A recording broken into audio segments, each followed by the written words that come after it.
ABP news आपको रखे आगे।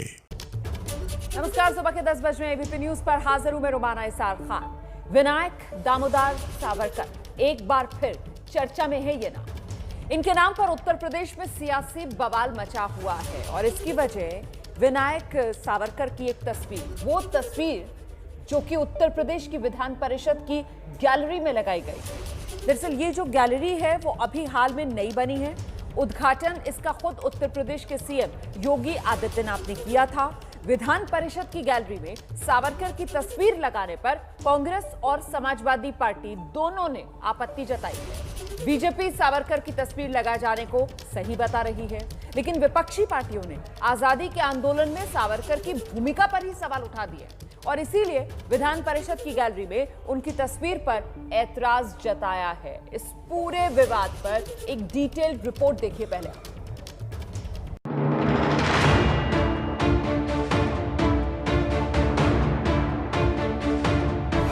यह है उत्तर प्रदेश के विधान परिषद की नवनिर्मित गैलरी। इस गैलरी का उद्घाटन मुख्यमंत्री योगी आदित्यनाथ ने किया है। उद्घाटन के बाद ही इस गैलरी को लेकर यूपी में सियासत गर्मा गई है। विवाद की वजह बताएं, उससे पहले इस गैलरी को जरा देख लीजिए।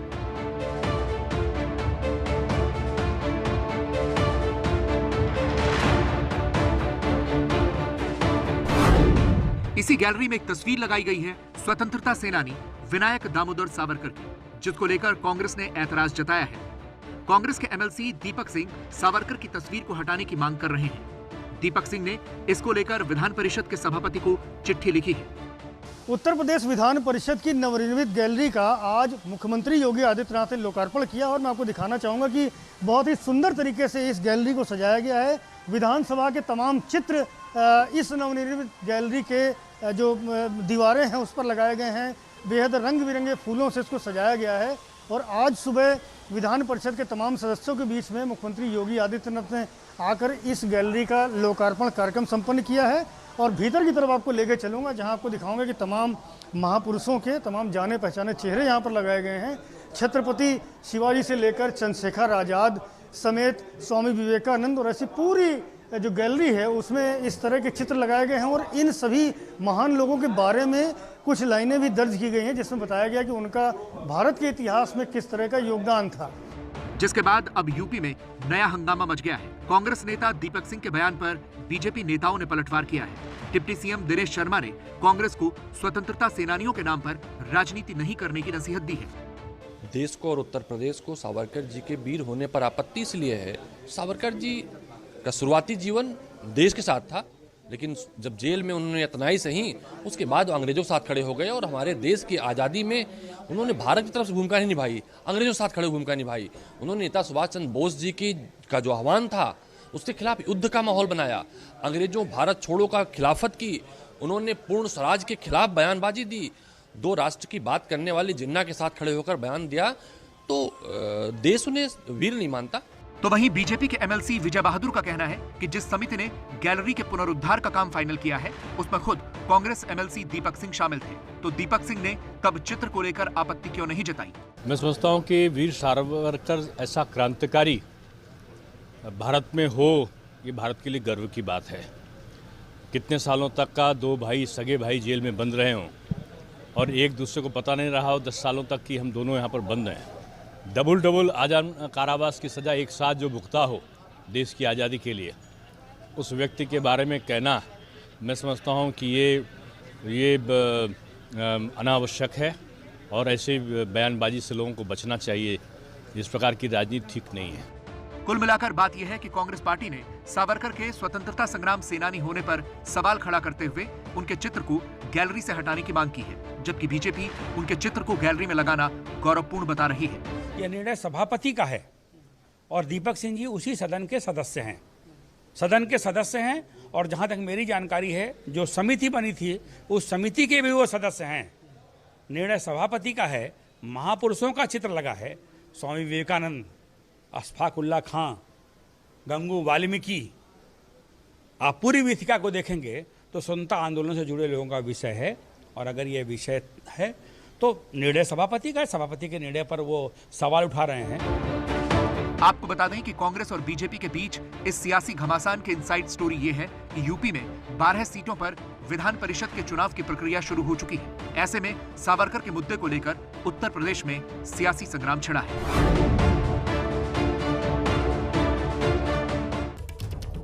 और इस सब के बीच उत्तर प्रदेश के पूर्व मुख्यमंत्री अखिलेश यादव ने कहा, देश को आजादी दिलाने में अहम भूमिका निभाने वालों का सम्मान होना चाहिए, लेकिन कई ऐसे लोग हैं जिनकी भूमिका पर सवाल खड़े होते रहे हैं। और ये कहकर कहीं ना कहीं अखिलेश यादव ने सावरकर के चित्र पर अपनी आपत्ति दर्ज करा दी। कि ये युवाओं नौजवानों में देश की आज़ादी के लिए किस किस ने कितना योगदान किया, इस पर बहस जरूर होनी चाहिए और हमें उन सब का सम्मान करना चाहिए जिन्होंने देश की आज़ादी में लड़ाई में आज़ादी दिलाने में काम किया। लेकिन तमाम लोग ऐसे हैं जिनके ऊपर तमाम तरह के आरोप हैं, बहुत सारे डॉक्यूमेंट्स हैं, बहुत सारी स्टोरीज हैं, बहुत सारे तर्क हैं, बहुत सारी चीजें जो सवाल खड़ा करती है। दो खास मेहमान इस वक्त हमारे साथ मौजूद हैं। बीजेपी के प्रवक्ता मनीष शुक्ला हमारे साथ मौजूद हैं और साथ ही बीएसपी के समर्थक सतीश प्रकाश जी इस चर्चा में हमारे साथ शामिल हो रहे हैं। बहुत बहुत स्वागत आप दोनों का। मुझे लगता है जरा बीएसपी का इस पूरे मामले पर क्या स्टैंड है ये भी जान लेना चाहिए। सतीश प्रकाश जी। नहीं, देखिए रोमाना जी, अगर आप इस पूरी चीज को देखें तो देश की आजादी से पहले का इतिहास और देश की आजादी के बाद का इतिहास। देश की आजादी से पहले के इतिहास में सावरकर जी खुद एक विचार के रूप में है और देश की आजादी के बाद सावरकर की विचारधारा को मानने वाले लोगों का इतिहास है। लेकिन दोनों चीजों में बड़ी समानता है।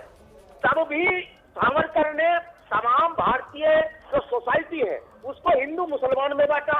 आज सावरकर के मानने वाले लोग भी जो है पूरी सोसाइटी को हिंदू मुसलमान में बांट रहे हैं और ये समानता और है। देखिए, अंग्रेज इस देश में कहीं ना कहीं व्यापारी के रूप में एंटर हुआ और उनके खिलाफ ये देश खड़ा हुआ, लेकिन वहां भी सावरकर कहीं ना कहीं अंग्रेजों के साथ खड़े होते हैं।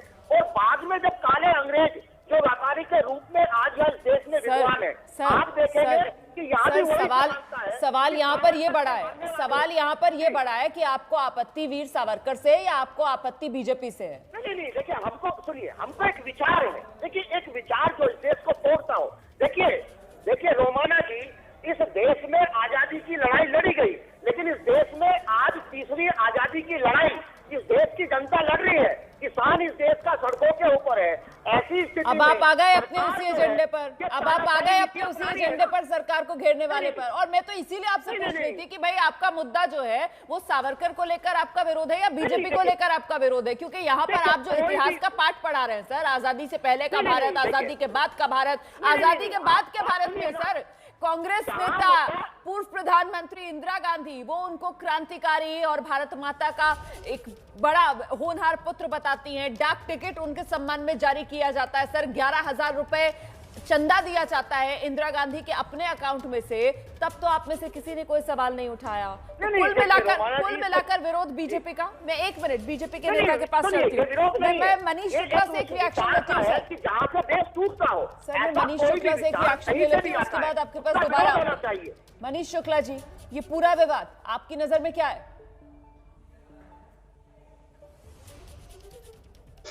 देखिए, भारत के स्वतंत्रता आंदोलन के इतिहास का अल्प ज्ञान है कांग्रेस के नेता, और मेरा स्पष्ट कहना है कि आप भारतीय जनता पार्टी का विरोध करिए, कोई आपत्ति नहीं। आप हमारी सरकार का भी विरोध करिए, ये आपका अधिकार है। लेकिन स्वातंत्रवीर वीर सावरकर का विरोध करना, ये हिंदुस्तान का विरोध करना है। तमाम उन स्वतंत्रता संग्राम के सेनानियों का विरोध करना है जिन्होंने अपने प्राणों की आहुति दी। पूरे स्वाधीनता आंदोलन में सावरकर अकेले योद्धा थे जिनको दो आजीवन कारावास की सजा दी गई थी। सेलुलर जेल में आखिर कौन लोग बंद किए जाते थे बताने की आवश्यकता नहीं है। अल्प ज्ञान है कांग्रेस के जो विधान परिषद के सदस्य हैं। लेकिन यहाँ पर जो सतीश प्रकाश सवाल उठा रहे हैं, शुक्ला जी जो सतीश प्रकाश यहाँ पर सवाल उठा रहे हैं वो ये कह रहे हैं कि इन टोटालिटी तो आपको देखना होगा ना, और इन टोटालिटी ये हकीकत है कि माफीनामा भेजा गया, माफी मिली, उसके बाद राजनीतिक गतिविधियों से दूर रहने, ये तमाम शर्तें थी जिनको माना और आज भी मान रहे हैं। देखिए रोमाना जी, देखिए रोमाना जी, एक बात और मैं कहूंगा कि कांग्रेस तो एक परिवार की चाटुकारिता के अलावा कांग्रेस के पास और कुछ नहीं है। कल ये सुभाष चंद्र बोस जी को भी कह सकते हैं कि वो छुप कर भाग गए थे विदेश अंग्रेजों के डर से। ये एक स्टेप है, ये धीरे धीरे केवल चूंकि धीरे धीरे पिछले 5-7 सालों में या 10 सालों में जिस तरीके से इनकी सुनील जी आप ही जवाब दीजिएगा, उन्हें अपनी बात पूरी करने दीजिए सर, बीच में मत बोलिए प्लीज, एक एक करके। तकलीफ में है। नहीं, ये विरोध तो करूंगा ना। इससे कांग्रेस तकलीफ में है। और एक उनकी बात डिग्निटी मैं के कहना ऊपर सवाल उठा रहे हैं। अपने काले इतिहास को मिटाने के लिए मर्यादा आप सुभाष चंद्र बोस जी के ऊपर सवाल उठा रहे हैं ना। जो कर रहे अरे हैं, भाई सुनिए, देखिए सुभाष चंद्र बोस जी की और सावरकर जी की क्या तुलना है? भाई सतीश जी आप मर्यादा रखिए। आपका जब समय आएगा तो बोलिएगा। देखिए मेरा समय क्लियर कर रहे हैं। तो देश के लिए बलिदान हो जाता है। आप दोनों लोगों की तुलना नहीं कर सकते। सावरकर की तुलना अगर सुभाष चंद्र बोस से करोगे तो मैं विरोध करूंगा। आपको सुनिए, यहाँ मनीष जी मुद्दा ये नहीं है। सर आप यहाँ पर तुलना करने का विरोध कर रहे हैं, आप यहाँ पर तुलना करने का विरोध कर रहे हैं। दरअसल विरोध आपका इसी बात को लेकर है ना, विरोध आपका इसी बात को लेकर है ना कि आप मानने को तैयार नहीं है कि वीर सावरकर जो है वो स्वतंत्रता सेनानी थे। सारी दिक्कत तो यहीं पर ही है ना सर, इसी वजह से आपको तुलना पर भी आपत्ति हो रही है। लेकिन मैं तो चर्चा यहाँ पर ये कर रही हूँ कि वीर सावरकर को स्वतंत्रता सेनानी क्यों ना माना जाए। एक मिनट, मेरे साथ इस वक्त कांग्रेस के नेता तहसीन पूनावाला भी जुड़ गए हैं। तहसीन पूनावाला का रुख करेंगे। तहसीन, मेरी आवाज मिल रही है आपको? मेरी बात कंप्लीट हो जाने सर मैं आ रही हूँ आपके पास। तहसीन, मेरी आवाज मिल रही है? राजनीतिक विश्लेषक तहसीन पूनावाला, कांग्रेस समर्थक तहसीन पूनावाला। तहसीन, ये पूरा विवाद आपकी नजर में क्या है?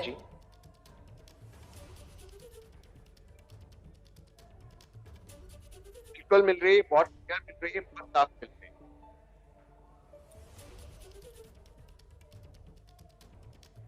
जी मैं संक्षेप में बात करूंगा, बहुत छोटे पॉइंट्स रखूंगा। सबसे पहले आप जिनको वीर सावरकर कहते हो बार बार, वीर का खिताब उन्होंने खुद को दिया है। हिस्टोरिकल डॉक्यूमेंट से खिताब उन्होंने अपनी खुद की प्रिंट करी जिसमें उन्होंने अपने आप को वीर का खिताब दिया। पहली बात। दूसरी बात, कपूर कमीशन ने सावरकर जी को कॉन्विक्ट किया महात्मा गांधी के असैसिनेशन में।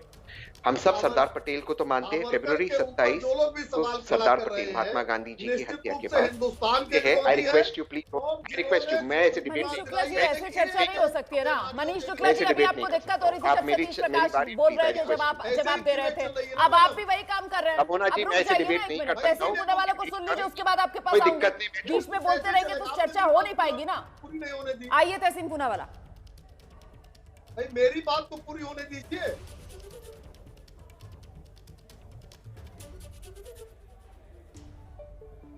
पूनावाला जी सर्टिफिकेट देंगे अगर सावरकर जी के ऊपर। सर ऑडियो डिले है, समझिए इस बात को, इस वजह से वो देर से बोल रहे हैं। 27 फरवरी आपको को इंतजार सरदार करना वल्लभ होगा। भाई सुन पटेल लीजिए पत्र जरा लिखते जवाब हैं। उनका। वो अटॉर्नी जनरल को पत्र लिखते हैं और नेहरू जी को पत्र लिखते हैं।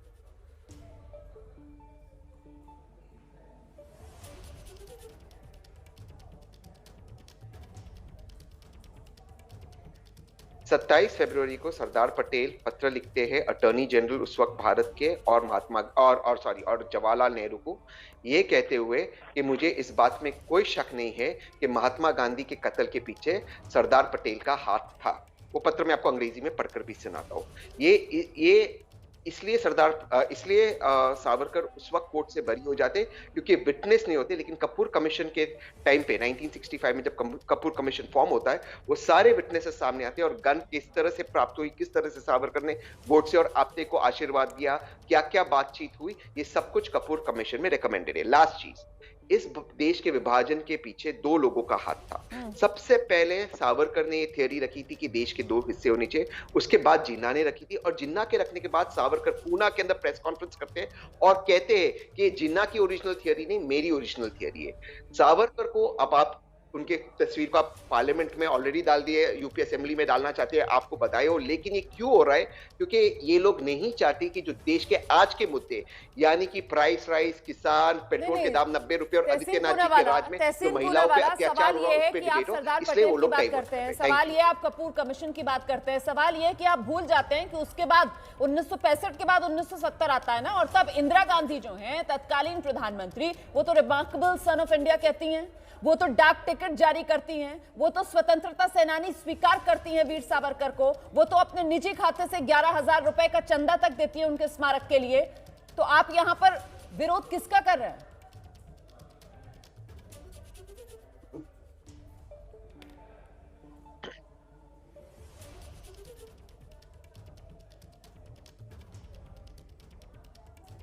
मैं उसका जवाब संक्षेप में दे दूंगा।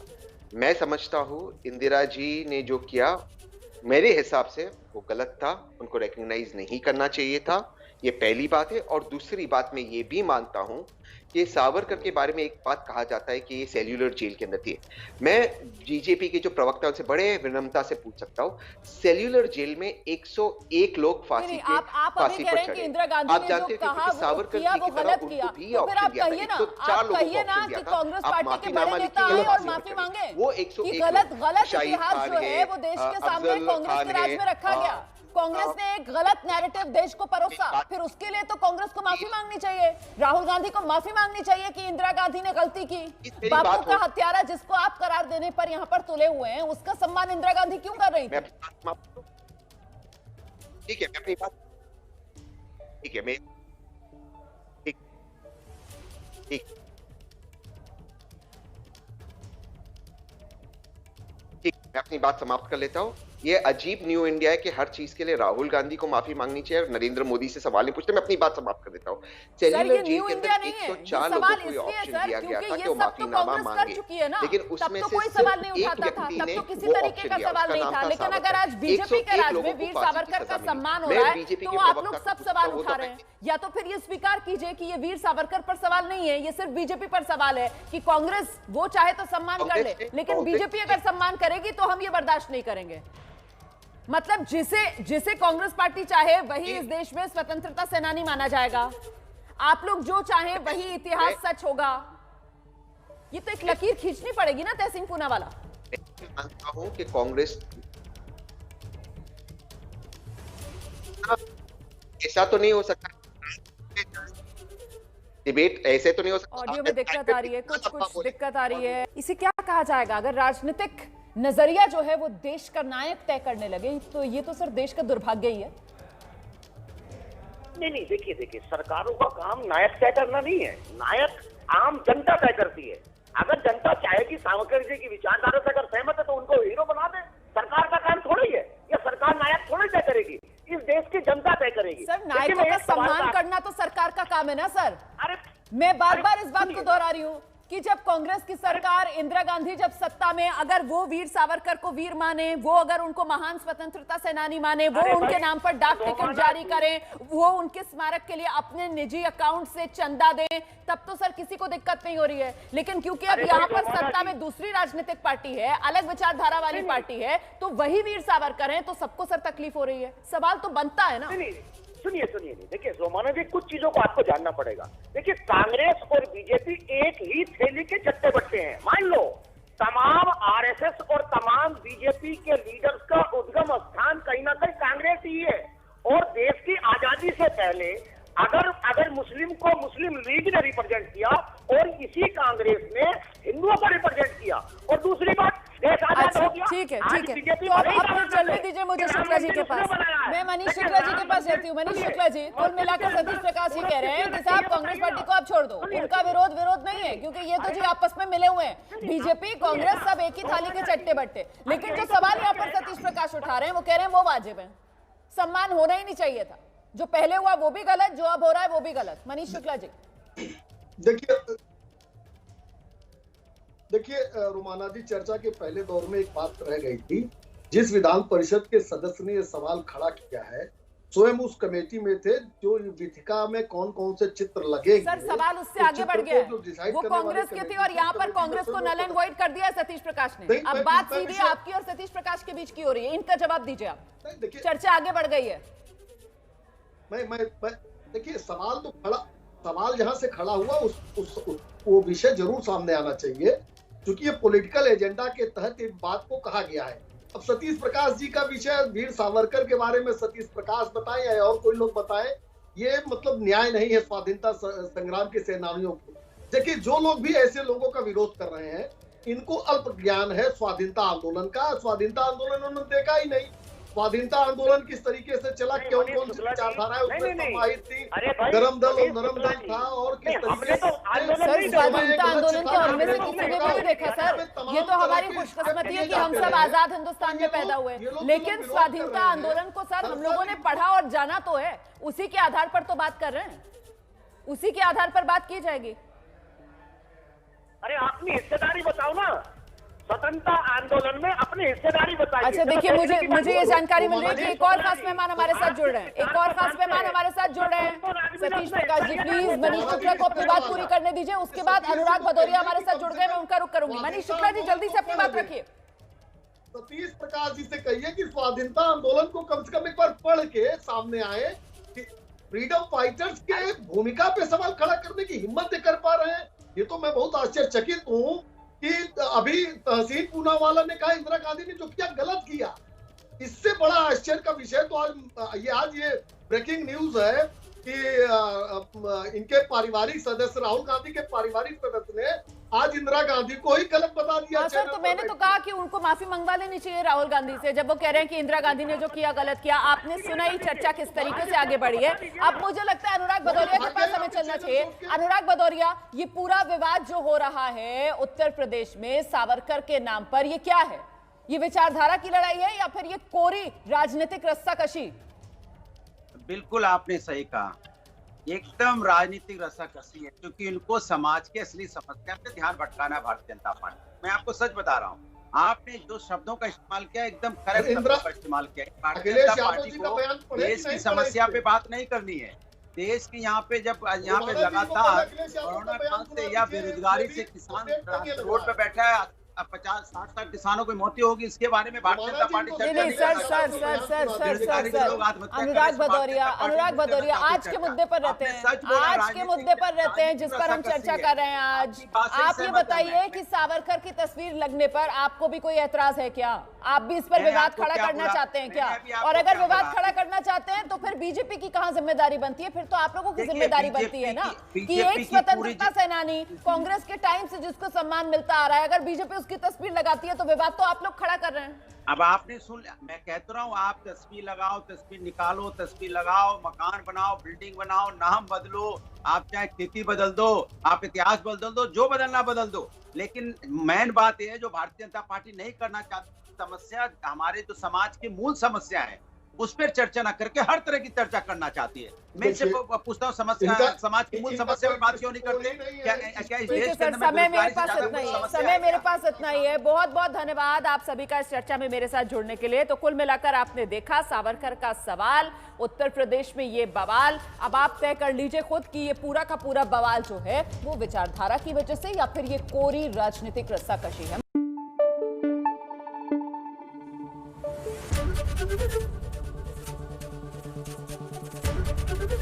एबीपी न्यूज आपको रखे आगे।